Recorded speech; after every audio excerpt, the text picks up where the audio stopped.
Well, I was directed to this passage this week because if you were here 2 weeks ago, we were in 2 Kings chapter 4, and we looked at verses 1 through 7, a teaching that we called Empty to Overflow. We saw a woman whose husband had died. She was completely running on empty. The creditors were coming to take her kids, and the man of God, Elisha, said, hey, go collect a bunch of empty vessels and bring them into her house. And then she did that, and God filled miraculously all the jars of oil that she had. She went from empty to overflow. You can go catch that teaching on our YouTube or podcast if you ever feel you're in a season of emptiness. How do we reach a space where we're operating out of a place of overflow? You can go catch that teaching. And so I was directed to this passage today just to pick up where we left off 2 weeks ago. And so we're going to look at this story starting in verse 8 if you want to look down there today. It says this. It says, one day, Elisha went to Shunem, where a wealthy woman lived who urged him to eat some food. So whenever he passed that way, he would turn in there to eat food. I know in reading this first verse, all the single guys here are thinking, where are these types of women, right? They always said, love languages. Well, the love language of every dude is food. And so this woman's like, hey, Elisha, I got some food for you. He's like, sweet, I'm coming by, I'm stopping by. The thing I love about just this intro is this woman who had this heart to serve and this heart to give back. And she also had the means to do it. I love how this woman didn't have to pray about doing this. She wasn't like, Lord, should I give some food to Elisha? She didn't like fast out in the wilderness for 40 days. God, what do you want me to do? We see here that she just realized, oh, I've got food, and here's Elisha, a traveling prophet, a man of God, comes by my town. Let's make some food for him and invite him in. I love how she just took initiative here. Again, she wasn't looking for some sort of sign from God. She realized it was a blessing to be a blessing. She had the resources and the means to be able to help this man, and so she did that, and I love her example for that. The story continues. Look at verse 9 and 10. It says this. It says, and she said to her husband, behold, now I know this is a holy man of God who is continually passing our way. Let us make a small room on the roof with walls and put there for him a bed, a table, a chair, and a lamp, so that whenever he comes to us, he can go in there. So again, we see here just more coming up in her heart. She's like, hey, he comes by every now and then. We provide him a meal, and she realizes, well, this is a man of God. This man's ministry is powerful, and so she decided to go a little bit further and said, you know what? I want to use this extra room we have in our house as a room for him. So she asks her husband, she's like, hey, can we hit the local IKEA? Can we grab a bed? Can we grab a lamp? Can we grab a chair so that he can stay here whenever he comes through? And her husband agreed. If you're making someone a meal, you may not have to ask your spouse, but if they're going to be staying with you, probably wise to kind of let them in on the deal, right? So that's what she does here. And I love this woman because, again, look what she says to get. She's like, we're just going to get a bed, a table, a chair, and a lamp. That's it. You guys thought you were like the ultimate minimalist. This woman started the trend. I know there's a lot of people today like, ooh, yeah, I want to cut everything out of my life. I'm so minimal. This woman is the trendsetter here, straight up. Ultimate minimalist, hitting IKEA from day one. So the thing I want to point out here that I love so much, again, this woman, she saw the need and she had the means and she decided to meet it. But what I love here is that God met Elisha's needs through someone that he didn't even know, and he didn't even have to ask her to do it. Elisha didn't say, hey, I need some food. Can I stop by? Hey, it'd be nice when I pass through if there was a room in your house, if I could stay there. Elisha didn't even have to ask. This woman just operated in the gifting that she had, a gift of hospitality, and was able to meet his needs without even being asked what to do. I love these types of people, and I'm sure you love these types of people too, right? People in your life who you don't have to ask them and tell them what to do. They just, out of the goodness of their heart, they know what you need, like this woman, and they just say, hey, how can I bless you? How can I serve you? You don't have to ask me to do that. I want to do that. I remember just earlier this week, it was a long, busy week, and I was kind of stressed out, a little bit burnt out, and Lisa could kind of tell that I was kind of like stressed out a little bit. She's like, what do you want to do? You should go do something. And I was like, well, I do want to watch the NBA playoffs game with Storm. She's like, yeah, go do it. It was like so cool. I was like, I didn't have to ask her. She just knew that I needed to do that, and she sent me to do that. And there's people in your life like that. People who just recognize, man, you need this, and you don't have to ask me about it. I just want to give it to you. I just want to bless you. Campbell, our sound guy, most of you don't know him, he's one of those dudes too. Around here at the church, it's not a part of his job. He's just doing stuff. Story at Nights tonight, he's gonna be downstairs setting up, not because I asked him, he just does it. I love people like this. It's super cool. So again, we all have people in our lives who do this, and this is a blessing. And the question for you is this the type of person that you are? Are you the type of person who just sees the need and says, you know what, I don't need to be asked. I don't need to wait for these people to ask me. I don't need to wait for God to ask me to do something. I see the need and I just want to serve. I just want to help people. I want to encourage you that you and that we as a church, that we would be this type of people. If God has given you a gift and if God has given you an opportunity, you don't have to ask him, hey, God, do you want me to do this? Do you want me to bless these people? God, do you want me to serve at Camp Levi? God, do you want me to help support these missionaries? Sometimes you don't even have to ask. You just know, God, this is a good thing and you've given me the ability and I want to go and serve. I want to go and use my gifts. So again, this woman, she had the gift of hospitality. She had the gift of hospitality. She loved serving and she didn't even say, Elisha, hey, I'm gonna wait for you. She said, no, I'm going to prepare a room for you. I'm going to prepare a meal for you. She just decided to do it. And this is encouraging for me because even in my life, a lot of times, the reality is for a lot of us, maybe you're just waiting on God. God, what do you want to ask me to do? God, what do you want me to do? I'm here, and what do you want to ask me? Well, sometimes God doesn't maybe want to ask you. Sometimes he just wants you to do what you already know you're supposed to do. Again, you don't have to receive some sign or some revelation or go on a 40-day fast to hear from God. Sometimes you just know, man, here's a person God's placed in my life. Here's the resources that he's given me. Here's the time that I have. Here's the gifts that I feel I have, and I just want to steward those. I just want to use those well. I want to use my gifts without needing to be asked. And so again, this woman, she saw the need and she said, I am going to meet the need. Now, here's the crazy thing too. The crazy thing about this is that for this woman to use this room for Elisha, this was a huge step of faith, because what we're going to see here in a moment in the text is that the reason this woman had an extra room in her house is because she was unable to have children because her husband was too old. We're going to see that in a second. So sorry for the spoiler alert if you didn't know the story. She wasn't able to have kids. Her husband's too old, and so she decided, well, since I'm not going to be able to have kids, and I would really like to have kids and use it for them, but since that desire of my heart is not being fulfilled, she decided that she was going to offer to God what she had instead of becoming angry at God for not giving her what she didn't have. She said, you know what? I got this extra room. I wasn't planning. I didn't have it set aside from the beginning for a prophet, but you know what? It's not being used, and therefore I'm going to offer it to God. I love this about this woman. The room was not being used for its intended purpose, but it was being used for the purpose that God designed it. And so instead of being angry with God for not giving her what she wanted, she decided rather to offer God what she had. And I want to just encourage you in this morning, because there may be things in your life like this where you're like, God, you're not giving me what I'm wanting. You're not giving me what I'm asking for. You're not giving me what I desire. But like this woman, you can turn your disappointments into opportunities when you offer them to God. This is what she did.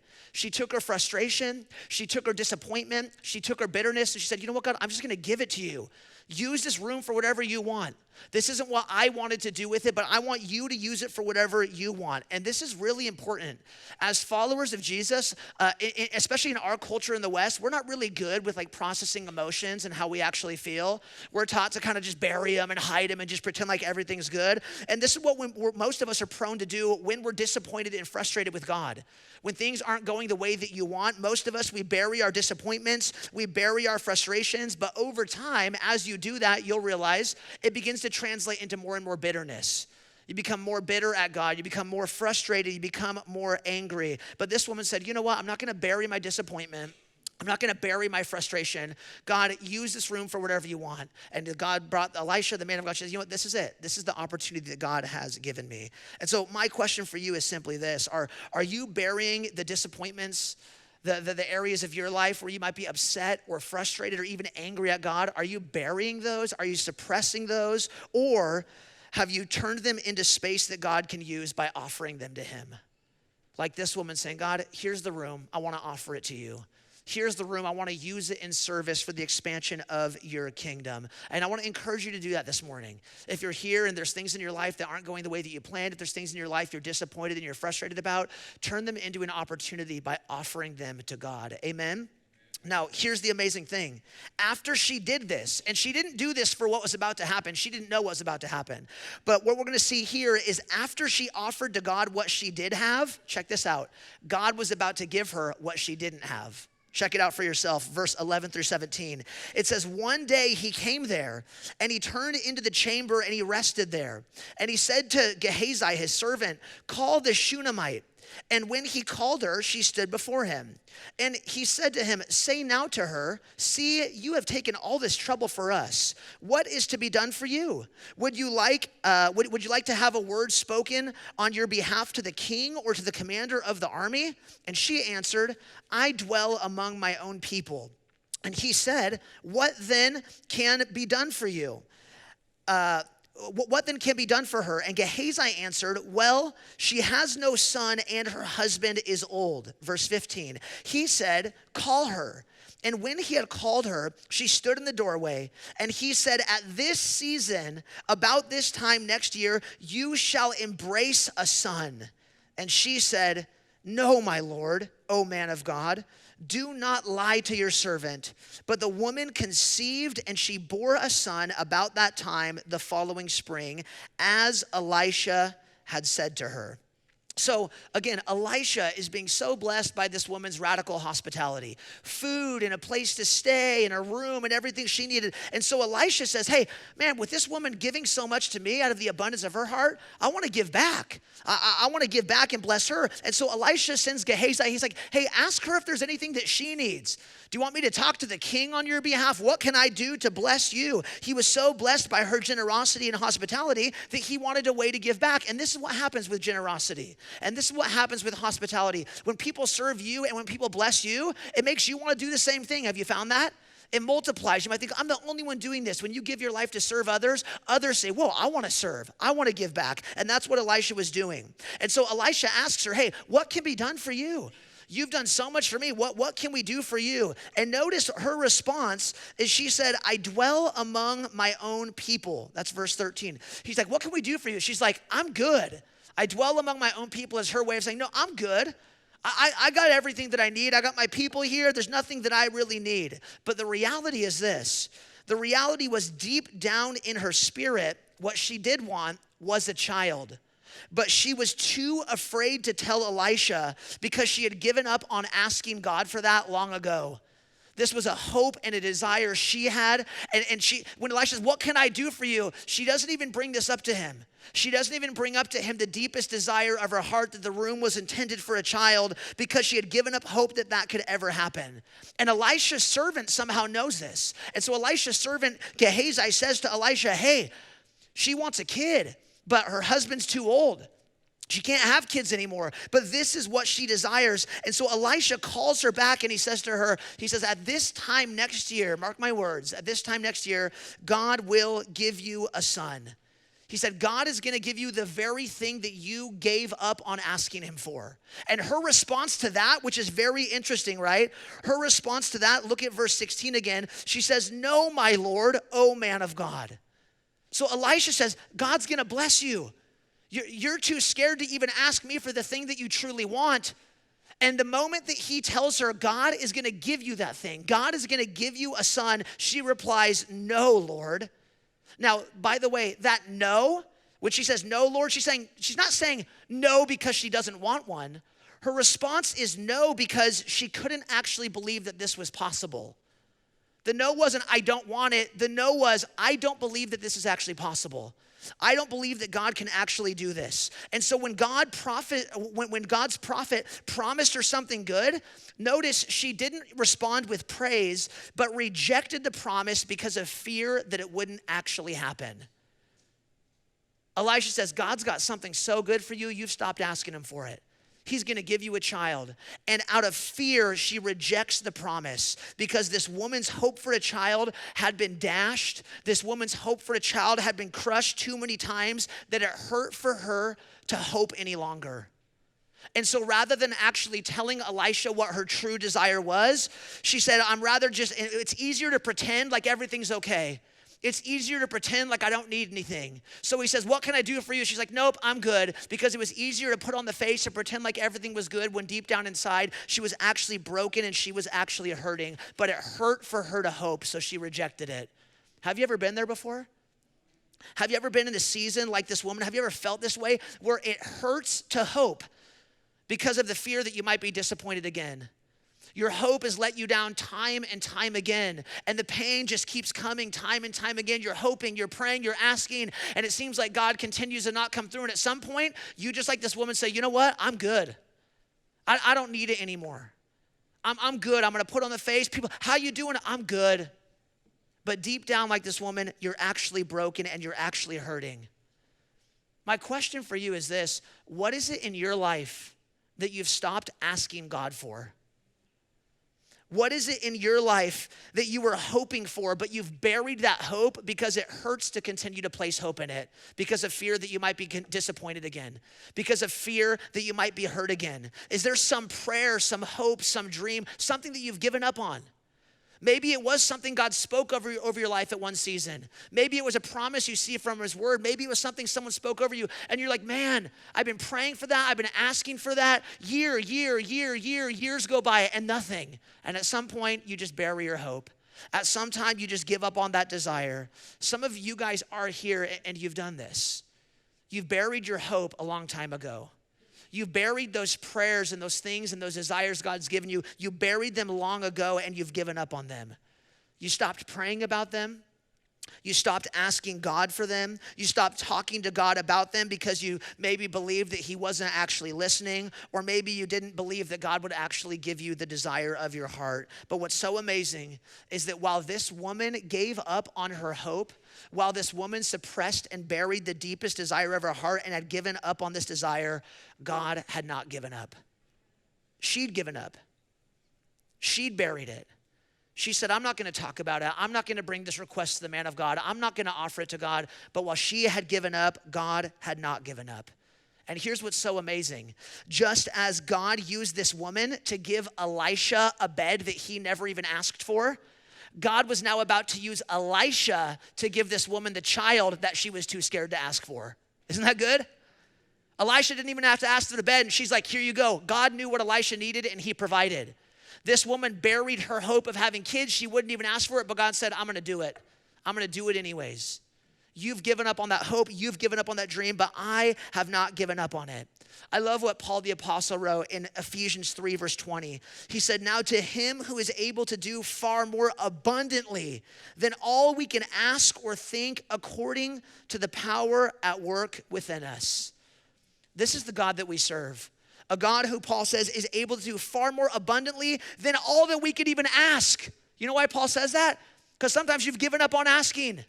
Sometimes, like this woman, you've buried your hope. You're like, I can't even ask for that anymore because it hurts to hope, and I don't want to hope and be disappointed. But God is able to do abundantly and exceedingly above all that we can even ask or think. I love this. When you stop asking God, God is still working. When you've given up on your hopes and your desires, God is still faithful. And here's how God came through in his faithfulness. Are you ready for this? This is the key here, and this is really important. She no longer was asking God for what she wanted. She was not even willing to ask the man of God for what she wanted, but he was willing to ask God for what she stopped asking him for. He says, hey, what is it you want? And Gehazi's like, hey, she can't have kids, her husband's too old. And so Elisha says, well, then if you're not going to ask, I'll ask on your behalf. You've given up hope on this, but I haven't. I still trust that God's the same yesterday, today, and forever. I still believe that he's the God who fulfills his promises. And so Elisha was willing to ask what she had stopped asking for. And this is what I love about God, the way that God works. Sometimes God answers the prayers that we've given up on because other people are praying on our behalf. Other people are interceding. You have no hope that God will come through, but there's others that do. It's your family, it's your friends, it's your church community, it's your home group. You're saying, man, I've given up on this. But they, like Elisha, and sometimes we, like Elisha, say, you know what, I'm gonna just keep praying for you in that. If you've given up hope, I'm gonna keep lifting you up in this. Sometimes God gives us what we stopped asking for because others are asking on our behalf. And this was Elisha. A man who said, you know what? I know you've given up hope on that, but I'm going to intercede for you. I'm going to ask God to do this. And he said, and next year, God is going to answer this prayer. I love this. I'm excited to share with you guys that starting next week, we're actually going to begin for the summer a brand new prayer series. And for the entire summer, we're going to do a teaching series on the importance of prayer. Our leadership team here at The Story has really felt like God is wanting us to build a deeper culture of prayer here at The Story. It's been cool over the past couple of months, seeing the prayer room getting more used, doing the all-night prayer on New Year's Eve. We're just believing that God is wanting us this summer to press deeper into prayer. And each week, in the prayer series, we are going to do a prayer practice, meaning we're not just going to teach about prayer and talk about prayer. We're actually going to practice it together as a church family, which is going to be really exciting. And so for the first prayer practice today, out of this passage today, I want to share with you guys something that I learned through a few years ago at a retreat. I'd never heard of it before. It's something called impossible prayers. And it's a really amazing and a really powerful thing. And for this woman, this is an impossible prayer moment. She had a prayer and she had a desire for a kid that she thought was impossible, but God was the God of the possible. And so impossible prayers, I was at this retreat a few years ago, and they said, hey, what are those things like this woman where you just have given up?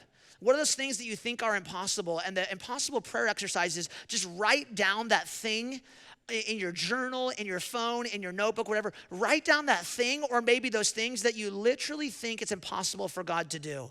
And so the prayer practice for this week, and we're going to talk about it more at the end, I want to actually encourage you to do this. Like this woman, I want you to this week think through and pray through what are the things in your life you've given up on, the prayers you've given up on, the hopes and the dreams you've given up on. What are the things that you think it is impossible for God to do in your life? And I want us this week to write those down because for this whole prayer series, I believe that we're going to see God answering impossible prayers. We're going to write down these impossible prayers, and the challenge, which we're going to get to on the back end as well, the challenge is going to be this. Just like this woman didn't have the strength to even ask God anymore, she said, Elisha, you can ask on my behalf. The challenge for this week with the impossible prayers is we want to intercede on behalf of one another. We want to not only say, God, here's the impossible prayers that I have no idea how you're going to do this. We want to invite others to partner with us in prayer for those things. And so this week, the prayer challenge is going to be to write out your impossible prayers, whatever those things are that you think God could never actually do, the hopes and dreams and the desires that you've given up on. You're going to write them down, and then you're going to share them with one person. Maybe it's a family member you're close with. Maybe it's a spiritual mentor. Maybe it's a friend you're close with. Maybe it's a coworker, somebody who you trust, and you say, you know what? I'm going to have a really difficult time even sharing this with you because it's hard to be vulnerable. It's hard to say I don't trust God in this, but the reality is we all have things like this in our life. We all have things that we struggle to trust God with, and you're saying, you know what? Could you pray for this for me? Could you commit to just lifting me up in this area of my life? Because what I believe is that in this coming season as a church, as we step deeper into a season of prayer as a church family, and as we begin to partner together in prayer together as a church family, I believe that we're going to see a lot of these impossible prayers, which on week 1 this week that we're writing down, by the end of the summer, I believe that we're going to see fulfillment on a lot of them. We're going to see God's faithfulness. And it's not because of our faithfulness and we believe, God, you're going to do it. It's because other people are interceding on our behalf like Elisha. So again, this week, I want to really encourage you to do this, to step into this as a church family. Write down your impossible prayers. Share them with one person that you trust and say, hey, for the summer season, will you commit to praying for this? Because I believe we're going to see God breathe new life into our dead dreams. Amen? Amen. Now, the story continues. Check this out. In verse 18, it says this. It says, so when the child had grown, which means the impossible prayer came to be. When the child had grown, Elisha said, you're going to have a child this time next year. The child was there. When the child had grown, he went out one day to his father among the reapers. And he said to his father, oh, my head, my head. And the father said to his servant, carry him to his mother. And when he had lifted him and brought him to his mother, the child sat on her lap till noon, and then he died. And she went up and laid him on the bed of the man of God and shut the door behind him and went out. So we don't know much about this child that she had earlier years, but at some point he was out in the field with his father and he said, oh, my head, my head. We don't know what exactly happened. Something happened in his head. Maybe he hit it. And the father says, take him to his mother. This is something every dad does, by the way, when your kids get hurt.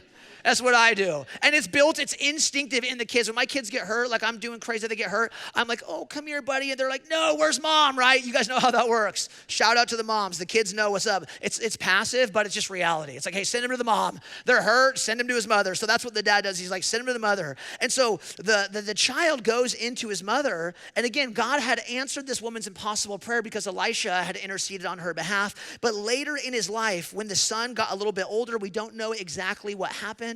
We don't have the details, but we do know that her child came and sat in her lap in the prophet's guest room, and the child died. This is a tragedy. Could you imagine this? The thing that you had hoped for, the thing you had given up praying for, and then somebody else, Elisha, comes and prays on your behalf and intercedes, and God gives you the thing that you would never thought you would have, and you're like, this is it. Finally. But then some years down the road, the thing that God gave you, he ends up taking back. The child died. The child died in the lap of his mother. And after he died, again, it says that she brought him up to the prophet's room, to Elisha's room, and she laid him on his bed. Now, why is this? Why does she take him into Elisha's room? And why does she lay him in Elisha's bed? And I believe it's because she was already expecting for God to do something miraculous. I believe the reason she put him in his bed and in his room is because it was Elisha who had given the promise that she would have the son. And so she said, I'm taking him back to where this started. Maybe it was just a tiny mustard seed of faith, but I believe this was an act of faith, that she was believing, I'm going to put him in the man of God's bed because I believe that he has the power to heal. And this is exactly what happens. Look what happens, verse 22 and 23. It says, then she called out to her husband and she said, send me one of the servants and one of the donkeys, that I may quickly go to the man of God and come back again. And he said, why will you go to him today? It is neither the new moon nor the Sabbath. And she said, all is well. So here's the thing. Her husband didn't know at this point in time that their son had passed away. He was still out in the field. He just thought mom's inside bandaging up his head or whatever. He had no idea that his son was dead. And so she comes out and she says, hey, saddle up a donkey. I need to go chase down the man of God, Elisha the prophet. And he's like, well, why? Why do you need to go to him? Why do you need to go see him? And when he asked why, notice all she said to her husband, which is a very incredible statement in light of what's transpired. All she says to him when he says, why are you going to the man of God? She says at the end of verse 23, all is well. What? Your son is dead in the prophet's room, and your husband's asking what's going on, and you're not even going to tell him what's happened? All she says is, all is well. How could a woman say that to her husband when their son had just passed away? How could she keep that information from him? How could she not tell him, hey, I got to go to the man of God because our son's dead? How could she say all is well in such a situation like this to her husband? And the reason is this.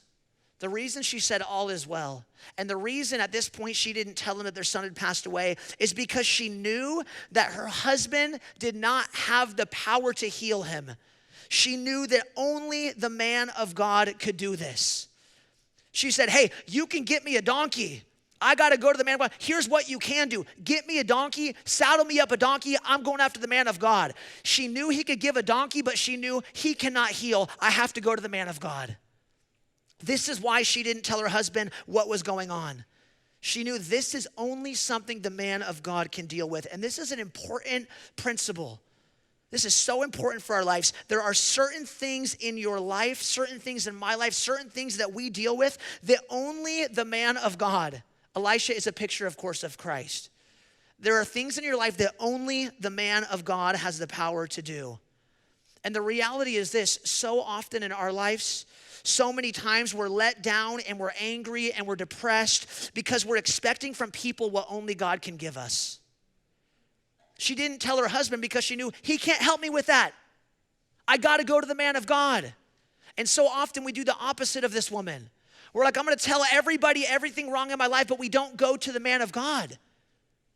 She said all is well to her husband because she knew the man of God was the only one he could help. And again, When you're in a season of life where you're suffering, when you're in a season of life where you're struggling to believe God is good, when you're in a season of life where your hope is buried and you don't believe that God can come through, again, people can help you. People can bless you. People can encourage you. People can come alongside you. People can pray for you, but there are only certain things that only the man of God can do for you. It's amazing to have the support of a community, but even more important than that is for us to realize that in moments like this, we have to first go to the man of God. Again, I'm not against going and talking to a pastor. I'm not against having a counselor. I'm not against sharing your grief and your hardships with your family and with your closest friends, but we cannot negate going to the man of God first. The scripture says in Psalm 55, verse 22, it says, "Cast your burdens on the Lord and he will sustain you." We say, I'm going to give it to all the people and hope they do it, and then we're frustrated when they don't. Cast your burdens on the Lord, he will sustain you. 1 Peter 5:7 says, "Cast all your anxiety on him because he cares for you." In Matthew 11:28, Jesus himself said, "Come to me, all who labor and are heavy laden, and I will give you rest." Maybe this is a word some people here needed to hear today. Maybe you have all these anxieties and all these burdens. And like this woman, you're just in a season where you're like, God, why is this happening? And God would say to you this morning, come and bring that burden to me. Come and bring that anxiety to me. Come and bring that depression to me. Come and bring that anger to me. Come and cast it on me, because Jesus says that he will give you rest. Again, the reason she said all is well to her husband is because she knew she had to go back to the one who gave the promise in the first time. I'm going back to the man of God. I'm going after the prophet. And so in your life, when these seasons happen, because they will, some of you are in this season right now. Some of you, life is good, but these seasons will come. But when you are in a season, when it feels like the promise that God has given you has been taken from you, you have to go back to the man of God. You have to go back to the one who gave the promise. Because the scripture says that it's he who began a good work in you who will bring it to completion. It's he, the man of God, who is the Alpha and the Omega. It's he, the man of God, who always finishes that which he started. And so this morning, if you're in one of these seasons, I just want to simply encourage you this morning, go back to the man of God. Give God the promise that he gave you. Give God your whole true self. You don't have to hide it. You don't have to suppress it. You don't have to say all is well with God. Sometimes you have to do that with others because they may not understand, but with the man of God, he meets us right where we're at. Amen? Now check this out. It gets even better. It says in verse 24, it says, "So then she saddled up the donkey, and she said to her servant, 'Urge the animal on and do not slacken the pace for me unless I tell you.' So she set out and came to the man of God at Mount Carmel. And when the man of God saw her coming, he said to Gehazi, his servant, 'Look, there is the Shunammite. Run at once to meet her and say to her, is all well with you? Is all well with your husband? Is all well with your child?' And she answered, 'All is well.'" Again, she first said that to her husband. "Why are you going to the prophet? All is well." So then Elisha and his servant Gehazi, they're traveling and they see the woman chasing after him at a long distance. Elisha says to Gehazi, "Hey, she's coming after us. Go see what's up." And so Gehazi, Elisha's servant, says, "Hey, is all well with you? Is all well with your husband? Is all well with your son?" Same response. She says, "All is well." But again, the reality is none of this was well. None is well with her. None is well with her son. He's dead. None is well with her husband. None is well. She's lying just like your Instagram feed. Straight up. You get on your Instagram, people say, "Oh, look at my life. All is well." No, it ain't. This is OG Instagram 101 lies right here. All is not well, but she's putting on the front like everything's good. But here's the thing. Again, maybe she's not actually lying. Maybe this isn't an intentional lie saying all is well. Maybe, again, she just realized Gehazi does not have the power to solve this problem. He doesn't have the power to do it.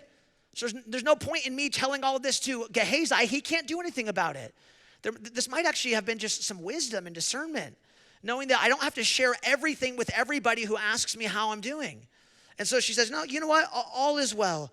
And she pushes right past Gehazi and goes straight back to the man of God. And then check it out in verse 27. It says, and when she came to the mountain to the man of God, she caught hold of his feet. And Gehazi came to push her away. But the man of God said, leave her alone, for she is in bitter distress. And the Lord has hidden it from me and has not told me. Then she said, did I ask my Lord for a son? Did I not say, do not deceive me? So here's the moment. Here's the climax. Her husband, what's going on? All is well. Gehazi, what's going on? All is well. And then she catches up to Elisha, the man of God. And after saying all is well to every person before this, we see when she arrives at the feet of Elisha, it says that she falls down and takes hold of his feet, and she pours her heart out to the man of God. You want to know the sign that you are truly deepening and growing in your spiritual maturity and growing closer to God? It's when you're humble enough, like this woman, to fall at the feet of Jesus and to actually tell him the hardest things in your life that you can't tell anybody else. This is a beautiful, beautiful moment. She falls down at his feet. She pours out his heart. And notice, she's frustrated. She's angry. Verse 28, she said, did I ask my Lord for a son? She's not holding anything back. She's not like walking on eggshells with him. She's like, you know what? I had to do that with some people. With you, I'm saying what it is. Did I ask you for this? You asked me if I need anything. I said I'm good. And then you gave me the son, and now God's taken him. I didn't ask for this. Here we see in this question, did I ask? This is real, honest, brutal emotion. She's not holding anything back because she's at the feet of the man of God. She knows this is the safest place where she can actually express her emotions, where she can actually share the deepest hurts. She says, did I ask for this? I asked you to come and eat with us. I asked you to come and stay with us. I was doing everything right. I was using my gifts. I was serving the Lord. I was blessing you, but I didn't ask for this. I didn't ask for the son. She's essentially saying, this is your fault. You gave me something I didn't ask for. You gave me something I stopped asking God for, and now God's taken it back. Have you ever felt like this woman in this season? Have you ever felt like God has given you something that you didn't ask for? Have you ever felt like you're in a season that you can't handle? Have you ever felt like you're in a place in your life where you're like, God, I didn't deserve this. I was doing everything right. I was using my gifts, serving you. I didn't ask to be in this season. I didn't ask for the son. I didn't ask for the suffering. I didn't ask for the hardship. Did I ask? No, God, you're doing this. The man of God, you're doing this. Again, she's blaming him, but the amazing thing is this. He doesn't get angry with her. He's not frustrated with her. Gehazi tries to push her away, the servant of Elisha. He's like, this woman's crazy. Get her out of here. And Elisha's like, no, this is the place that she needs to be, at the feet of the man of God. You will go through seasons of life where things happen and things transpire that you didn't ask for. You will go through seasons of life like this woman where you are angry at the man of God, where you're struggling to understand. You're saying, God, I didn't ask for this. How could you allow this to happen? But just because you didn't ask for it doesn't mean that you can't handle it. And just because you didn't ask for it doesn't mean that God isn't working in the midst of it. I want to encourage you this morning, if you're here and you're in a did I ask season. God, did I ask for this? No. Why is this happening? When you're in a did I ask seasons, I want to encourage you to do what this woman did. Bring that to the feet of the man of God. If you're questioning God today, if you're angry at God today, if you're frustrated today, if you're suffering and saying, I didn't ask for this, bring that to the feet of the man of God, because that is exactly where Jesus meets us.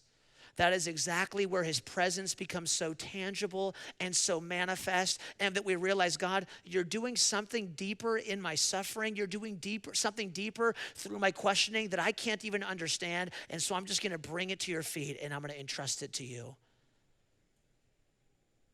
We often run from God when we're angry. We often run from the man of God when we're upset. We often run from God with our questions, but she runs to the man of God, and she brings her frustration and her anger and her whole self, her complete state of hopelessness, her complete emptiness, her complete brokenness. She brings it to the feet of the man of God and pours it out there. My prayer is that today that you would actually do this if you're in the type of season like this woman saying, I didn't ask for this, God. That you would bring it back to his feet and trust him with it. The story closes. We'll finish it out here. Look down at verse 29. It says this, and he said to Gehazi, tie up your garment and take my staff in your hand and go. If you meet anyone, do not greet him. And if anyone greets you, do not reply. And lay my staff on the face of the child. Then the mother of the child said, as the Lord lives and as you yourself live, I will not leave you. So he arose and followed her. Gehazi went on ahead, and he laid the staff on the face of the child, but there was no sound or sign of life. Therefore, he returned to meet him and told him, the child has not awakened. And when Elisha came into the house, he saw the child lying dead on the bed. Check this out. So he went in and shut the door behind the two of them and prayed to the Lord. Then he went up and lay on the child, putting his mouth on his mouth, his eyes on his eyes, his hands on his hands. And as he stretched himself upon him, the flesh of the child became warm. Then he got up again and walked once back and forth in the house and went up and stretched himself upon him. The child sneezed 7 times, and the child opened his eyes. Then he summoned Gehazi and said, call the Shunammite. So he called to her. And when she came to him, he said, pick up your son. She came and fell at his feet, bowing to the ground. Then she picked up her son and went out. The woman catches Elisha and Gehazi. I didn't ask for this. So Elisha says, well, God's not done. And notice the first thing Elisha does. Elisha sends Gehazi, his servant, ahead. He says, Gehazi, here's my staff. Take my staff and run ahead and let's see what God does. And so Gehazi runs ahead to the house of the woman. He goes into the prophet's room where the child is lying dead in the bed. And Gehazi takes the staff of the servant and he places it over the child, but nothing happened. It says that there was still no life. And so Gehazi comes back to Elisha, who's now with the woman. And Gehazi says, hey, it didn't work. I took your staff, I went, I laid it on the kid, and nothing happened. He's still dead.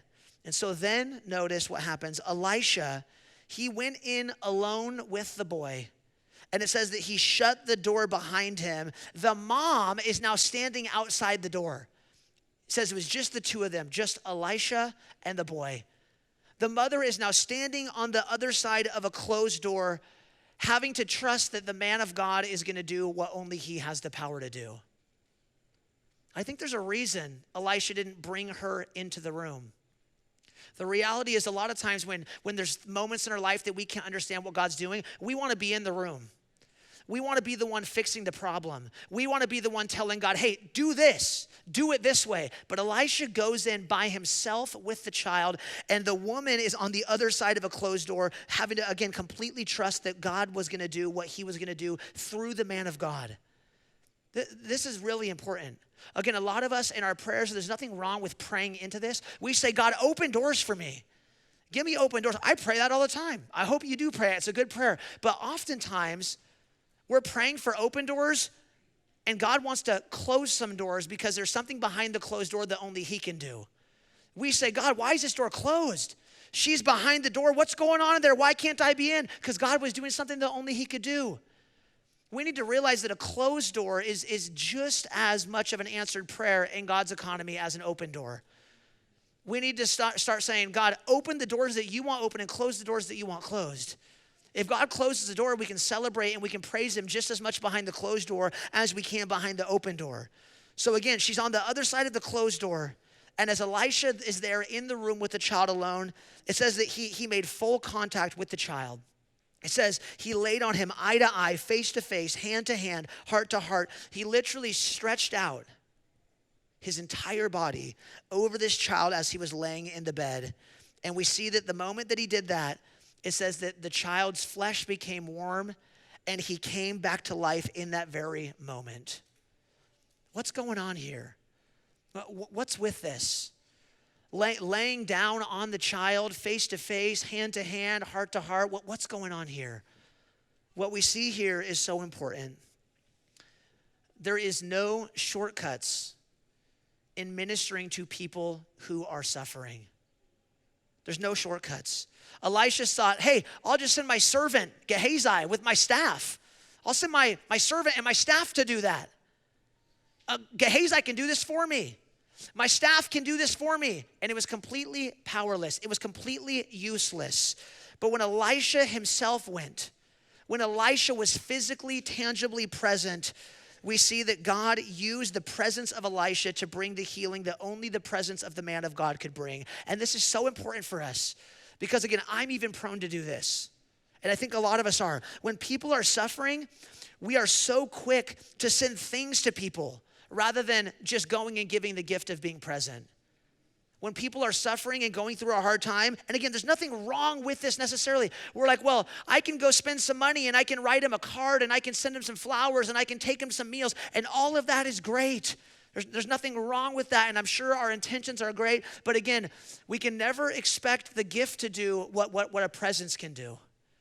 It was when Elisha went and when Elisha was present that God used that to bring the healing work. This was a physical, tangible, it was hands-on ministry. He connected face to face, eye to eye, hand to hand, heart to heart. And in that moment, God used it to revive the child and to bring him back to life. If we want to be a people like Elisha who sees this type of healing for people who are spiritually dead, for people who are broken, for people who are suffering, we have to be willing to, like Jesus and like Elisha, to just be present and available. Not to send our staff to do it, not to send the flowers to do it, not to send the card to do it, but saying, hey, can I just come and sit with you? Can I be present with you? Heart to heart, eye to eye, face to face, present with people in their suffering. And Jesus himself, again, was the ultimate example of this. Elisha here, again, is a picture of what Jesus himself came to do. When Jesus realized what we needed most when we were broken, when we were in our sin, when we were suffering, Jesus said, you know what? I'm going to come and handle this. I'm going to leave my throne in heaven, step down into the broken, messy world that we had created because of our rebellion. He stepped down and he fully engaged and met us where we're at by partaking in our suffering. He said, I'm going to come and do hands-on ministry. I'm not going to send the prophet to do that. I'm not going to send the pastor to do that. Jesus said, I'm coming to meet you where you're at. And he, like Elisha on the cross, stretched out his hands. He, like Elisha, gave his full presence, gave his full self there on the cross so that we would no longer have to be like this child, a lifeless and a dead child. So that we, like this child, could experience the newness of life that is only possible through the finished work of Jesus. And so if you're here today, number one, I want to encourage you this. If there's people in your life in seasons of hopelessness and in seasons of suffering, would you just create space and maybe honor their space as well to just be present, make yourself available to say, can I just come and be present with you? Not sending my staff to do that, not sending my friend to do that, not sending the card to do that, but I want to just come and be present with you and just to sit and listen, not to try to fix your problems, but to just be present with you. My prayer is that we would become a type of church and a type of people who does this. And secondly, my prayer for you is this. If you have not realized today that this is what Jesus did for you, this is us. We are the child. We are the people with no life. And yet Jesus came and he stepped down into our lifeless space and he gave his life. He stretched out his hands like Elisha on our behalf so that we could experience newness of life in him through the finished work of the cross. If you're here today and you've not trusted in Jesus, you have not placed your faith in Jesus, today is the day of salvation. And I want to encourage you, don't leave here today without coming and asking for prayer. Don't leave here today, even if you're too scared to do that. In your heart right now, you can say, God, I want this. I want to trust that this is something that only you can do. You are the man of God. You are the Christ that only you can heal. Only you can forgive. Only you have the power of salvation. And that we would trust again in the finished work of Jesus. Amen.